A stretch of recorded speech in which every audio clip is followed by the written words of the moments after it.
As we mentioned earlier in the show, President Biden stopped by the Ford electric vehicle plant in Dearborn, Michigan to push his $2.3 trillion infrastructure package and clean energy economy.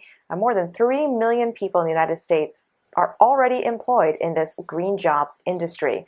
Joining us to talk about clean energy, green jobs, and the environment is Rabbi Julie Greenburg. She's the Director of Climate Justice and Jobs with Power Interfaith organization. Rabbi Greenburg, the president says he wants to lead the world in the creation of green jobs. How realistic is that goal? We see the need for that as the single greatest need facing humanity on this planet. The collision of racism and extreme inequality and climate crisis is just disastrous. And a way forward is to create renewable infrastructure and renewable jobs. But we're actually working for racial and economic justice on a livable planet, and we need to hear everybody's voices. We need to hear marginalized communities, racially dominated communities. We need to have everybody help shape these solutions for the future so that it's not just business as usual as we've had in the past.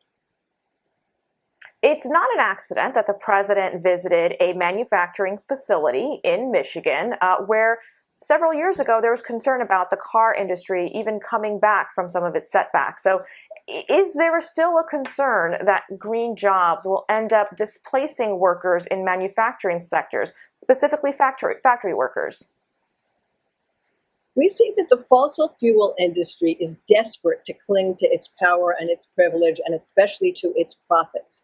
And so the fossil fuel industry tries to drive a wedge between labor, jobs, and renewable energy and affordable energy. It tries to divide us. But actually what we need is affordable, renewable energy with a fair labor transition and with health and safety along the way. So we lift up a vision of those integrated values. We don't need affordable energy that's going to destroy our lives on the planet. We don't need renewable energy that nobody can afford. We certainly don't need a world where people lose good jobs and don't have livelihoods. And of course, we need to think about health and safety along the way during this transition. As we look at the opportunities with a green economy, and specifically let's use the example of cars, many of those opportunities as consumers are actually very expensive. So how is this transition to electric vehicles really going to impact Black and brown communities that are already facing economic hardship right now? We're advocating for a just transition away from a fossil fuel economy to a regenerative economy. And the concept of a just transition means that this transition has to work for people who already work in the fossil fuel economy. It has to work for governments that support themselves from fossil fuel profits, and that's how they pay for their public services like schools and libraries.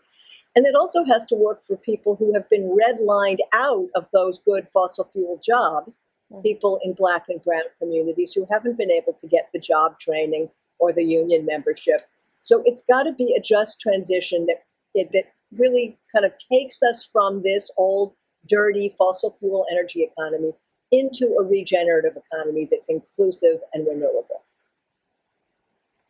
And when we talk about a just economy and what these transitions are like, what is the role of faith leaders and really faith in general in understanding the importance of maintaining the planet that we live on? We're part of the National Faith in Action Network. And so we are a multi-faith, multiracial organizing force. We're in the state of Pennsylvania. We partner with states all across the country organizing for racial and economic justice on a livable planet. And that voice of faith is an essential language that connects people. So we organize people across all sorts of lines of difference. Geographic difference, we unite urban, suburban, rural. Race differences, Black, brown, white, everybody.